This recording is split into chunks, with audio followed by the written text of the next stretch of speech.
Jeff Dockin. I was trying to think about what to call myself in relation to this show.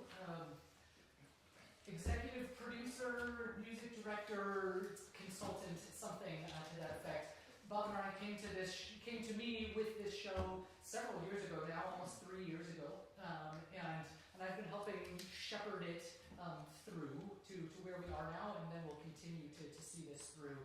So tonight it marks the occasion of the first real public performance of close to the finished product of the show. If any of you know anything about theater, anything about Broadway, the show is not finished until opening night happens, and then sometimes even at that point, it's not quite done.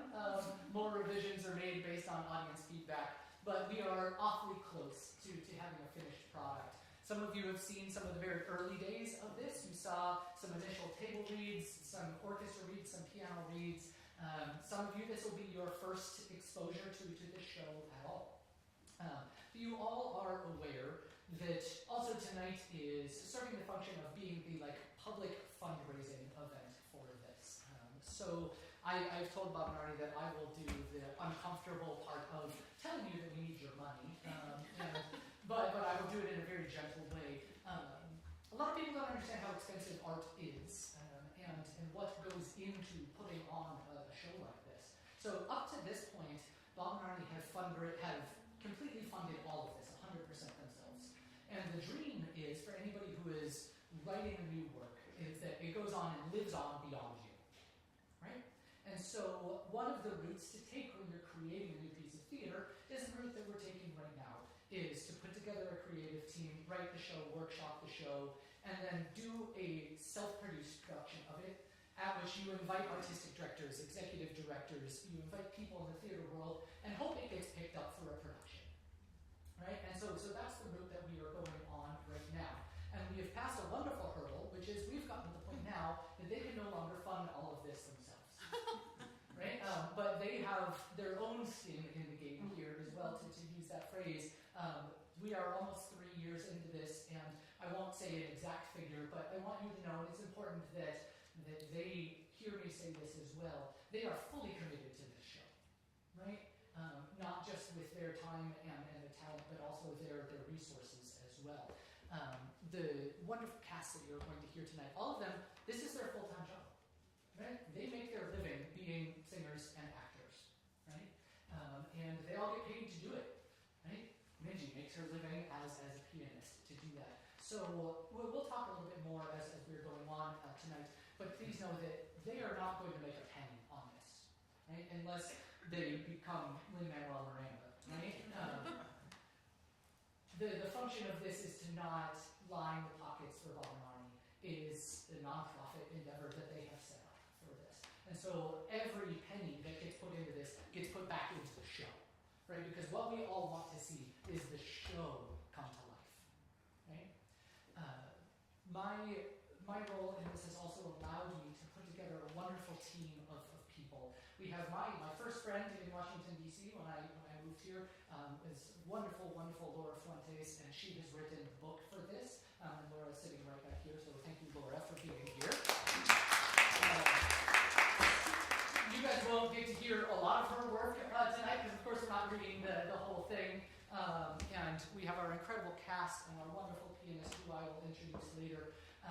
But the most rewarding thing for me is seeing where the journey has come from where we started to where we are now.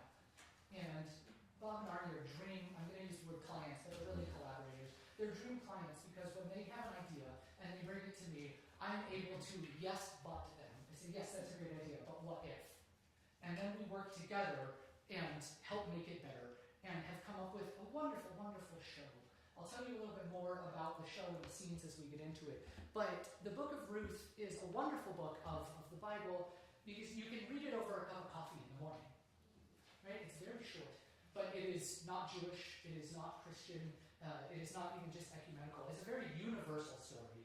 And that's why this show is so important, and even more important right now.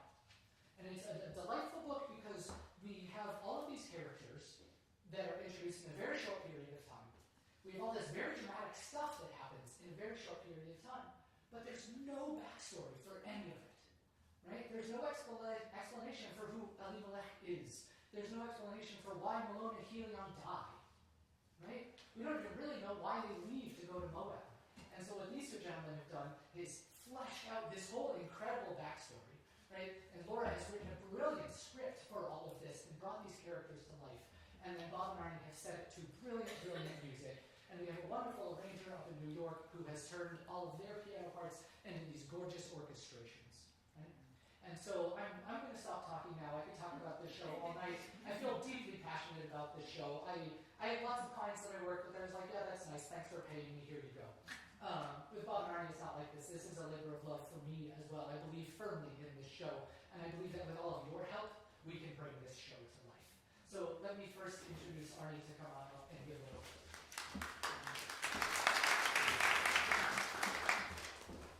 Jeff, thank you very much. You said a lot of things I wanted to say. I may just repeat myself. Anyway, first of all, I want to welcome everybody here. Good evening.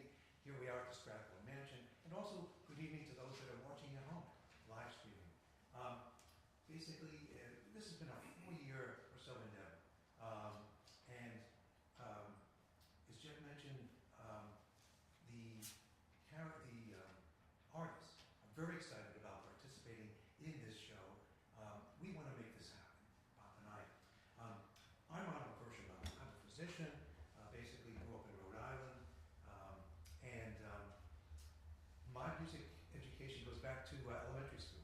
I started with piano, different instruments, usually woodwinds, and I've been fortunate over the last 10 to 11 years to work with a well-known, award-winning composer, teacher, who's in the audience. Josh? I'm over here. Over there.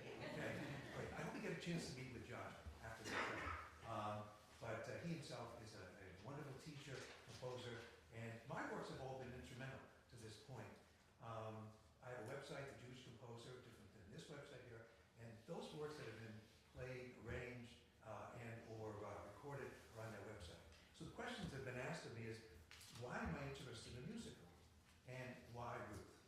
Jeff began to speak about that, but just by way of a little background. So in synagogues worldwide, the story of Ruth, the book of Ruth, written by the prophet Samuel, is rather read at Pentecost, which is the Festival of Weeks. The story is short, but it's very deep, and it's very meaningful. Basically, Judea, just by way of a little background, Judea didn't have a king, but it lived by the law of Moses. And Judea found itself at times at war or at peace with Midian or with Moab. The prophet Samuel, he was more like a one-man show. We'll go around to the various, around Judea, teaching the law to prophets, or to, if he found other prophets, or to judges.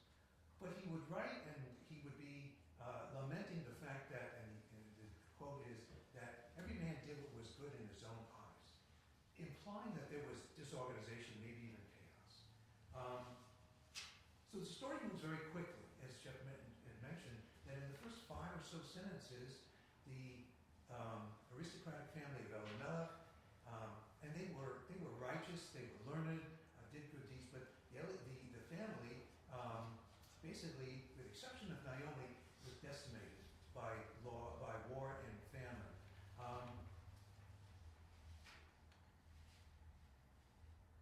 The question then comes up, why did Samuel choose, when he was writing the story, to not discuss the family? As I mentioned, they were righteous, they did good deeds. Sure, there were mistakes that were made, but he felt, apparently Samuel, no need to really discuss the details of the family, of these members. Ruth steps up as a heroine and a strong supporter for her mother-in-law, Naomi, and she becomes the character. But the question is, and I should say, Samuel possessed the gift of prophecy. He knew the future from his dreams, perhaps even daytime thoughts. But what happened was, in reading the book, I began imagining these characters. Basically imagining what they might be like, say, today. They would seem to cry out for expression, wanting to be heard, wanting to be recognized. And again, they hadn't been really mentioned at all in the story. And then there's Ruth. Ruth was an aristocratic, or came from an aristocratic family, may have been, in fact, relative to her sister-in-law, Orpah. They were close friends. But Ruth was so different from Orpah. We tried to find out why she was. We tried to understand her personality in our musical. We wanted to know what qualities made her become the matriarch. In fact, probably more God chosen to be the matriarch for the King David dynasty and all the future kings. We wanted to know more about that. So we wanted to know more about Ruth's personality, her relationship with Naomi, her relationship with her future husband Boaz, and more about her. As a physician, and I didn't mention that I was here as in trying to think about these characters, you could tell that I'm really hearing them speak and reaching out. But as a physician, if I have a patient coming in saying that I'm hearing voices, and no pun intended, I would listen carefully. But then I would say, let me see if I can get you someone who might help. But by hearing these perhaps voices and more about these characters reaching out, wanting to be, expressed, basically, I thought,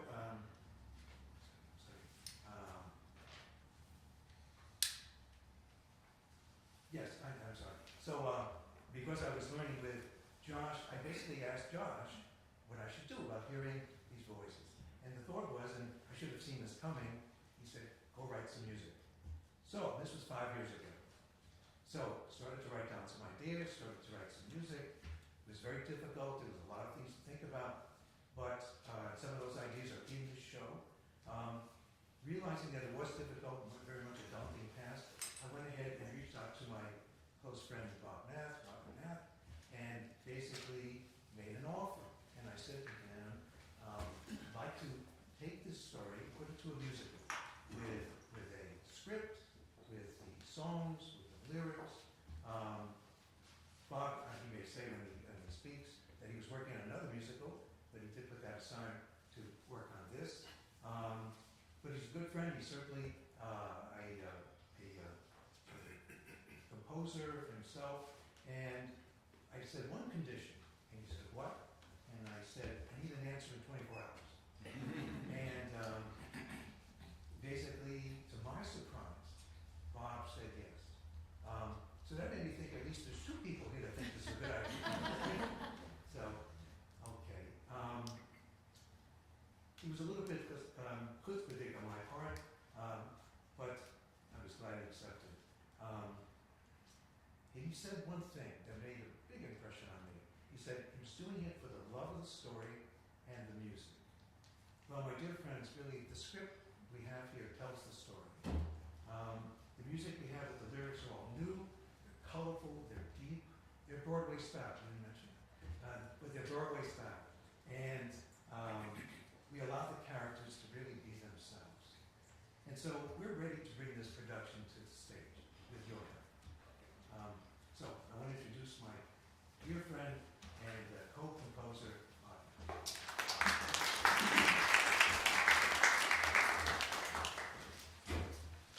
Thanks, Arnie, and how can anyone resist an offer to compose a musical in 24 hours for somebody like Arnie?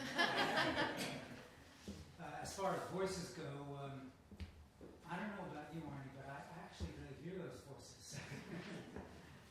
Now, thank you, and good evening to everyone, and welcome, and thanks, Arnie, for your remarks. And thank you all for taking your time out of your preparations for Monday's snowfall to come here tonight and share this evening with us. I have a love of music that stretches back to my childhood as well. I grew up in New York City, and when you grew up in New York City, you're exposed to Broadway. Not that I downed it hook, line, and sinker, but I certainly was a lover of that genre. And my own mother, a first-generation American, was wonderful on the violin. She played Romanian melodies for me. Fast forward 150 years, and I joined the Washington Hebrew Choir, and a whole new world of Jewish music was open to me. So from that I composed a Shabbat service, and then I met Arnie. And as he said, Arnie and I have both had our compositions performed, even publicly. So when he suggested this collaboration, it seemed like a very natural step, and really an extension of our passion for music. But for me, at least, it was a real leap, which I'll explain in just a minute. But we needed a team, and as Jeff said, we have a team. Artists, musicians, an arranger, a brilliant playwright. And Jeff himself, as you may know, is music director of the Washington Commanders. And so he's our commander-in-chief. And that's why they have a winning record this year. But put them all together, it's what I call adult supervision. Our journey, Arnie's and mine and Jeff's, has been about 3.5, 4 years. But it's really a 3,000-year journey that started with Ruth and Naomi. And over that span, they have reached out to us and spoken to us. Obviously not literally, that would be a different conversation. But emotionally and in so many other ways. Time after time, Arnie and I have been awestruck by the depth of this story, one that says so much in so few words. We have identified at least 25 major themes of importance that are in the book of Ruth. And I will mention just a few that you may hear tonight, but 25 would be too long. Tolerance, acceptance of others, acceptance of yourself, filial love, physical courage, moral courage, the rule of law, what the Enlightenment later called an ordered liberty, the equality of men and women, and most of all, peace. Peace in our homes, peace in our nations, among our nations and in our hearts, and so much more. These values and ethics that we see in the book of Ruth cry out to us from the headlines that we've all been reading the last year, and have motivated us to hurry up and get this up on stage. And as Ruth and Naomi have led us all to be in this place and in this space together at this time, we now want to invite you to hear a sample of what they have to tell us and the eternal truths that these real people can teach us even today, even after 3,000 years. So please now welcome back to that portion of our program, our Commander-in-Chief, Jeff Doppler. All right, thank you, everybody. So let's dive right into the music. We're just small sampling of the music tonight. Part of what makes a good musical is that all of the songs sound different, but you can tell they're from the same show, right? And so I think you'll hear that tonight, that there's lots of different styles, but they clearly create one singular tapestry that is this musical. And lots of backstory about the show. We don't need to get into all of that, but what you do need to know is that Act 1 takes place in Moab. Today, Jordan, right? Act 2 is in Bethlehem. We've learned a little bit about who some of the characters are, and now we'll introduce, I'll go through and introduce each of the pieces so you have a little bit of backstory. This first song is called The Well of Love. In Act 1, Naomi, who is the matriarch of the main family in this, her and Ruth have begun to grow close, right? Ruth has come into her life by way of courting and then marrying one of her sons. Helion invites Ruth and Orpah to a get-acquainted dinner, right? It does not go super well, right? Ruth makes a bit of a fool of herself, but Naomi is able to start to see something special in Ruth during that. Ruth explains to her that she had 5 brothers, but now she only has 4 brothers, because one of the days the priests needed a sacrifice for the rain, for the crops, and they sacrificed her brother. And so you will hear Naomi singing in here about how where she comes from, they don't sacrifice their children for rain. So this is Naomi starting to talk a little bit about her budding relationship with Ruth.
Samuel. Samuel plays an important part in this show. And Samuel sort of comes into the scenes, says something very profound, and then leaves many of the scenes. Samuel is a wonderful character, and in every show there is a song that is written sort of out of context from the show frequently. And that's peeking behind the curtain. Some of you may not be aware, musicals are not written sequentially, right? And sometimes inspiration will strike. And this is a song that was predominantly written by Bob, and he loved this song. And we worked very hard to get this song in the exact right place in the show, right? And so, of course, tonight it's taken totally out of context. I promise it is in the right place in the show when you do see the full thing. And this is a humorous song that Samuel sings. A lot of burden has been placed on Samuel because people are coming up to him all the time asking him to essentially see the future, tell their prophecy, for their family, for the town, for all of that. And Samuel sings this song. It's literally called "It's Not Easy Being a Prophet." And the second part of this song, when Naomi comes in, it's an important part in the plot. And I don't want to give too much away in this, but there's a letter writing campaign where Ruth comes from. When there's trouble, the only way to try to fix that trouble is by fighting. And when she meets this new family, when she meets Helion, when she meets Malone and Naomi, she understands that sometimes you can get more done by using your intellect and by having your voice be heard. And so you will see that Naomi is writing a letter to Samuel in this scene, and it's a bit of a subversive letter. And then as the story goes on, it gets them in some trouble and leads to further death and destruction of Naomi's family, and ultimately brings her closer to Ruth once she has hit rock bottom. So this starts out with a very funny, "It's not easy being a prophet," and then we see the second part of this, which is Naomi's letter writing. Alan.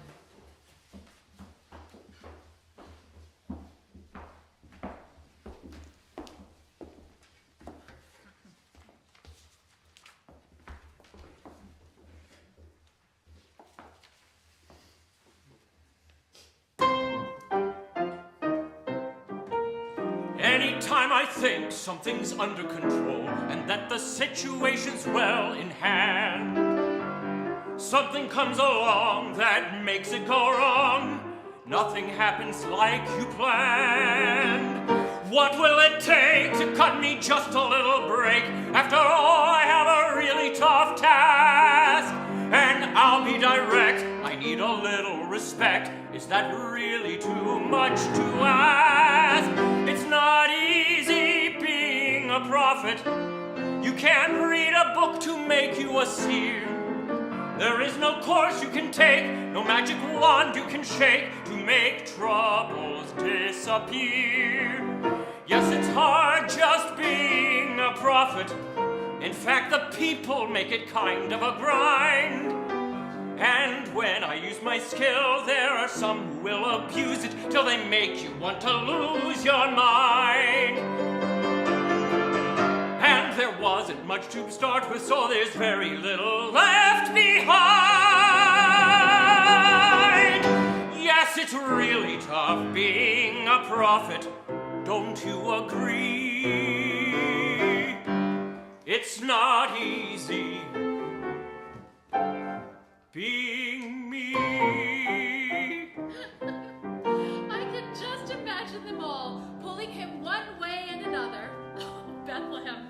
And I'm sure we'll hear lots more from you if we return. But now to my reply. My dear cousin Samuel, how wonderful to hear your news of all of our friends and neighbors, and how busy they're keeping you at home. We are well, though we miss Alav HaShalom with all our hearts. Moab has surprised us in some ways, but life here is hard. I wonder if you have any advice for how to change things. Every day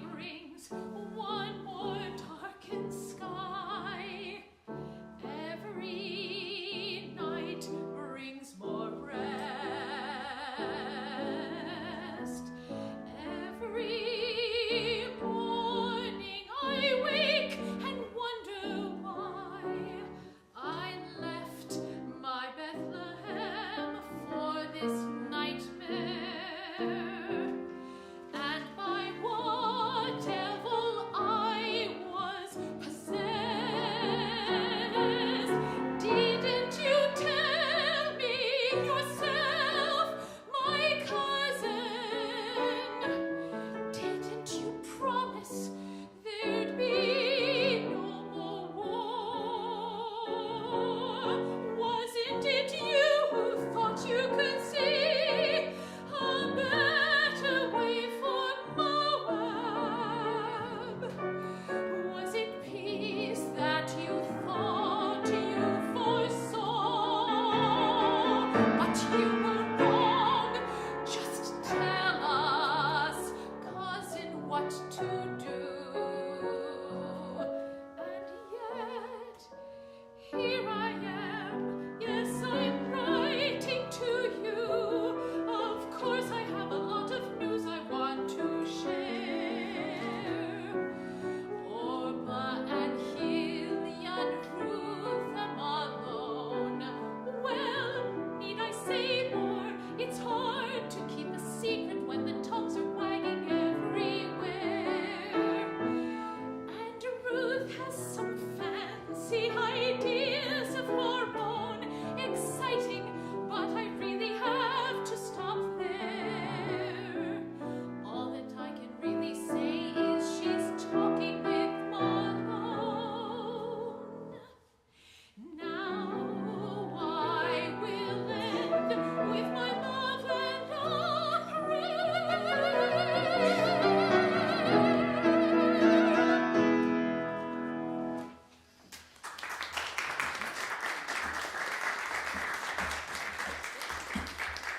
Now we're going to go back in time to Ruth's farm. She first meets Malone, who is surprised when Ruth tells him that in Moab, women don't and aren't allowed to read. So Malone agrees to teach her how to read in exchange for fighting lessons.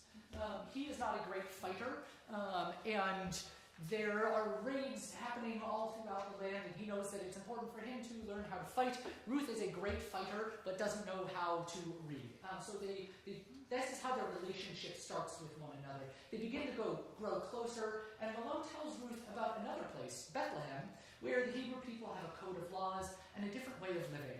And so it's out of this relationship, out of this initial exchange, where Ruth begins to dare to dream about a different life.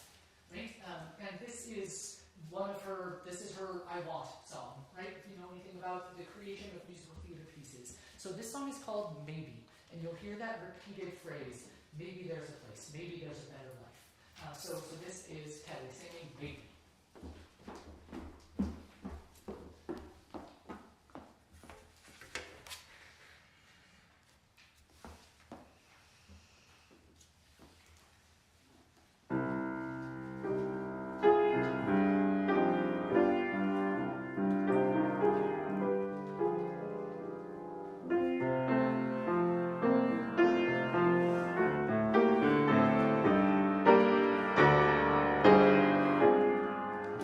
Suddenly into my life come these strange new people who disarm me with just one glance.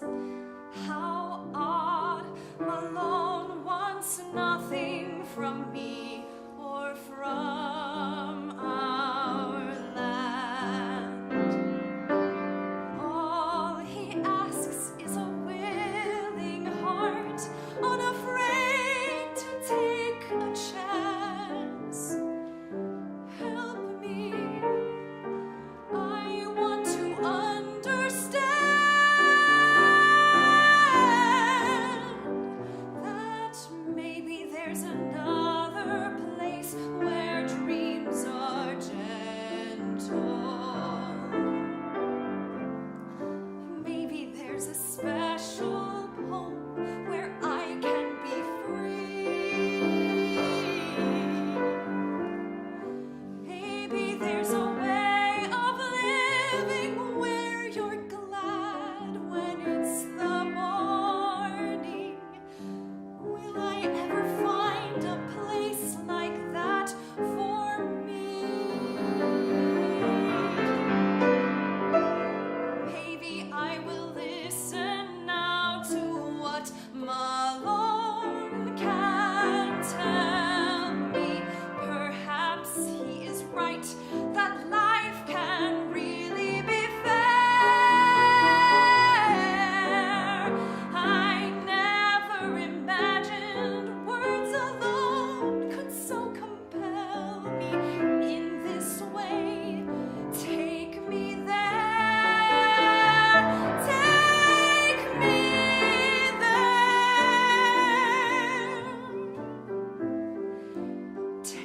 to a place of lasting peace where strife gives way to good.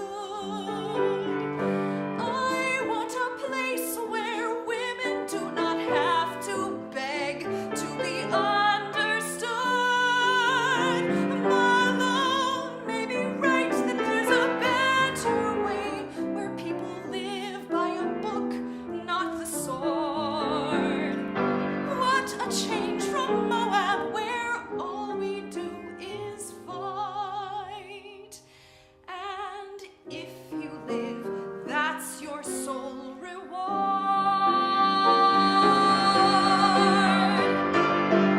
Any place like that will surely change my whole life.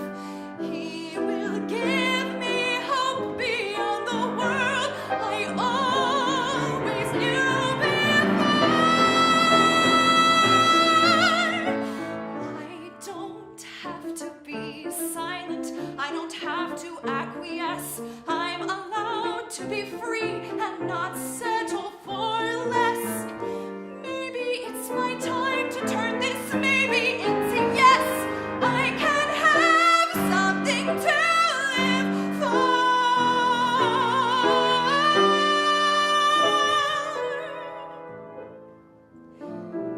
Now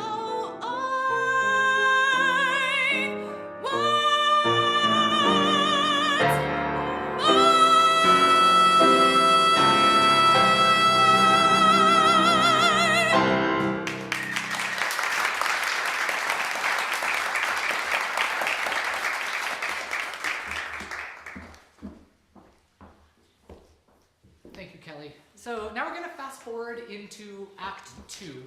The crux of Act 2 is Ruth has chosen to go with Naomi when she returns home. This is where the title of the show comes from. This is the line from the book that everybody knows, right? Where you go, I will go.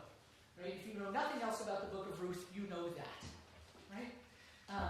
And through the vagaries of a lot of old Jewish laws, which are explained in great detail in the show,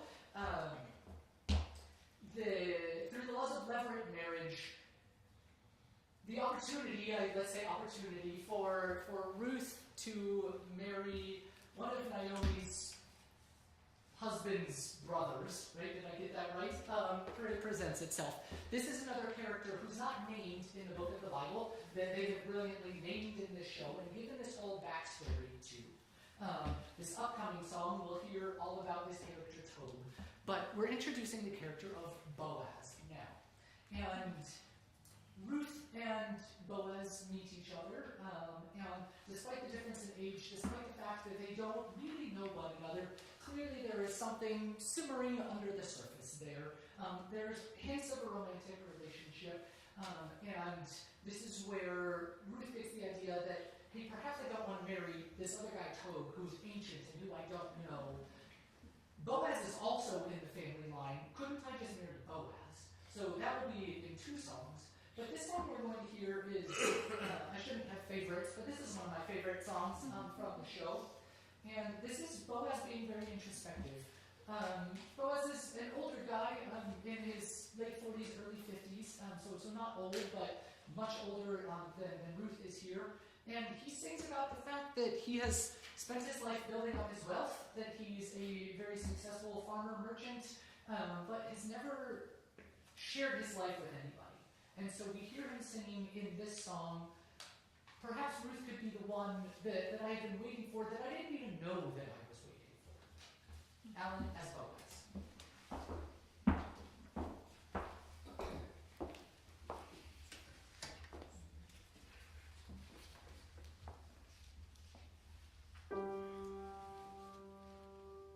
I see you there before me, a reflection, no, my truth.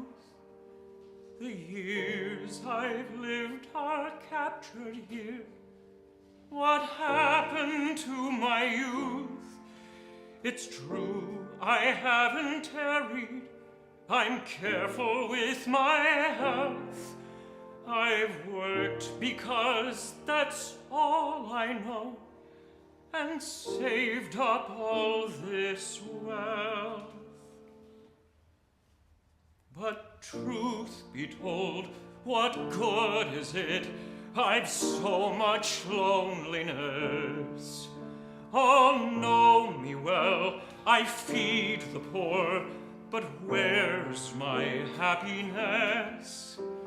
And truth be told, this mirror's cold.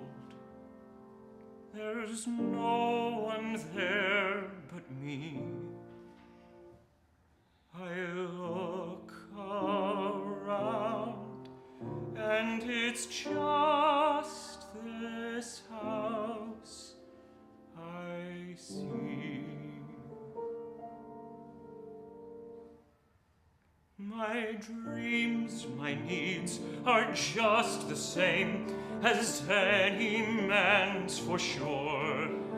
To have a mate, a friend, a home, to love and feel secure. Is she out there, that special one? My time is short, my years are few. Can she look beyond my age and see this man for who I am? And now there's Ruth, so kind and fair. Is this the truth? Did God send her here to give me one last chance and make my life more meaningful?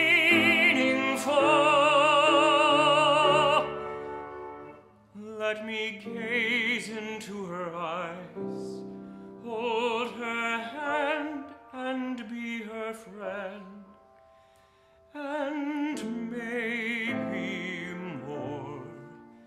Yes, Ruth could be the one for me, be the one right for me. It makes me cry to think that I may never get the chance to start, the chance I need to win her heart. No, it's so wrong, not acceptable for a man like me.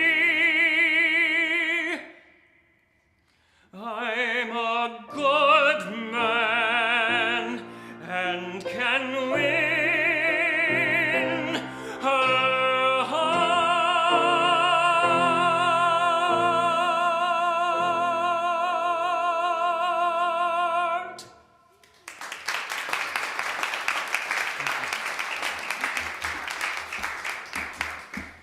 Thank you, Alan. All right, we have two more songs for you guys tonight. I just explained mostly about Oy Voy. This song is self-explanatory.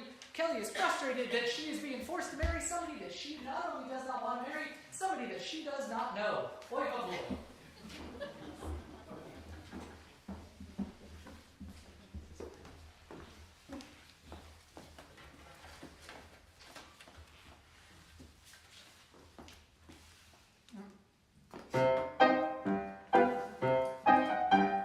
Oy vavoy, I think that's how the Hebrews say it when they get smacked in the eyes. What just happened? That's how you convey it when you get that big surprise. Told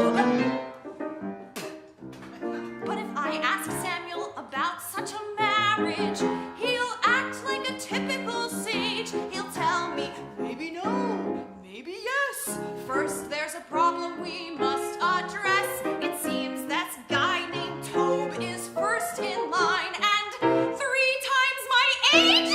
What a mess! Oy vavoy, what a mess! Hold on, Ruth. Wait, there's more! I haven't even got to the best part yet. Seems like I'm fruit on a tree. For a man I haven't even met. Fix that. What kind of place did I sign up for? Where they treat you just like some toy? What a mess! Such a mess! Oy vavoy! Is he really that bad? He's very rich, and on top of that, he can't see or hear too well, so he may not even notice when you are in the house.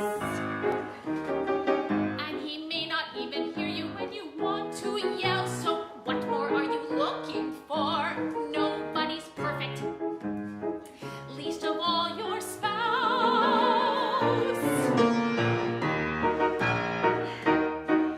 I know it's Not the best situation. How long must I stay married to him? in my humble estimation. His future seems fairly grim.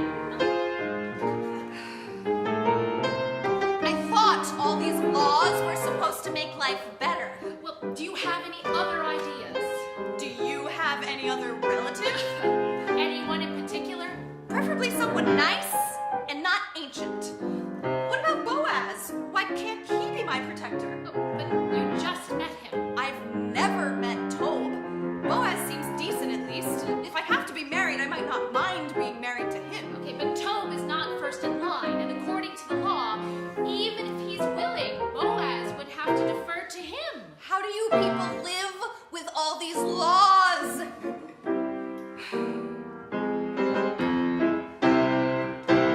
Everything around me simply keeps my head spinning, but there's only the beginning of this tale. They throw you all around and they seem quite astounded when you tell them you don't want to be for sale. No wonder I look so pale.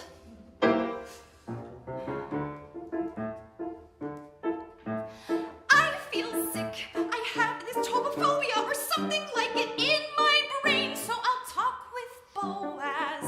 I've thought of something quick, cause the situation's quite insane. But like I said, why did I ever think this marriage thing was something I would enjoy? What a mess! Such a mess! Oy vavoy!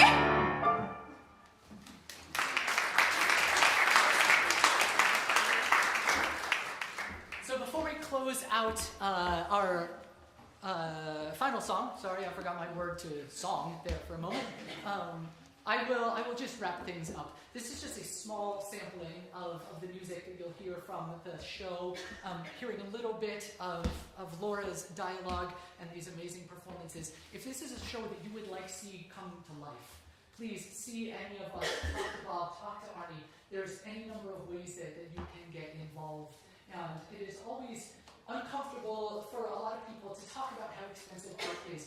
Art is very expensive, right? Just to put on our short one-weekend run of this, we're trying to raise $170,000, right? Bob and Arnie are already in for a lot of that money themselves. We've got grand plans for this show. The music is wonderful. The script is wonderful. As you can see, the cast is incredible.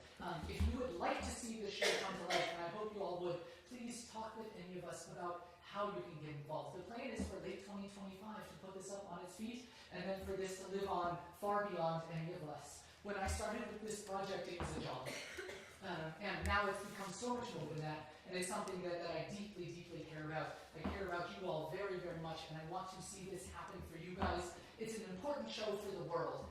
One of the things that Laura and I keep talking about with them is there has to be a purpose for writing the show, right? We can't just write a show because we think it's nice.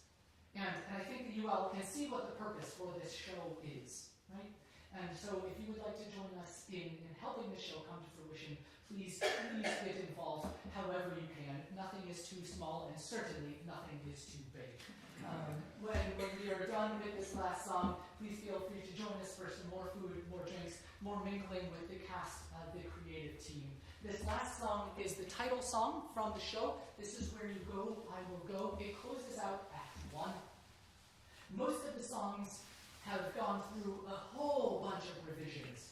This song has gone through very few revisions. It didn't come out of their brains fully formed, but pretty close. And you will see that this is a powerful way to end Act 1. What is happening in this is Orpah has just decided to go home, right? And Naomi is saying to Ruth, don't come with me. There's nothing for you here. Go back with Orpah. Go back to your homeland. And Ruth very famously says to Naomi, where you go, I will go.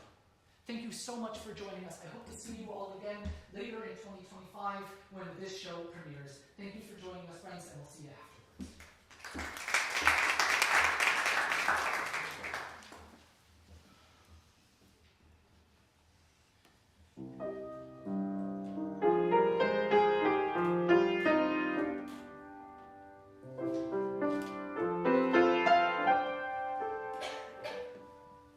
What I see in you cannot be seen unless you look into the heart and find the soul we all possess. You cannot put a price on spirit, life's not measured in that way. Naomi, through your eyes I see into your soul, and to all that your heart wants to say. Naomi, we must reach deep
so I can look up to you. Look at me.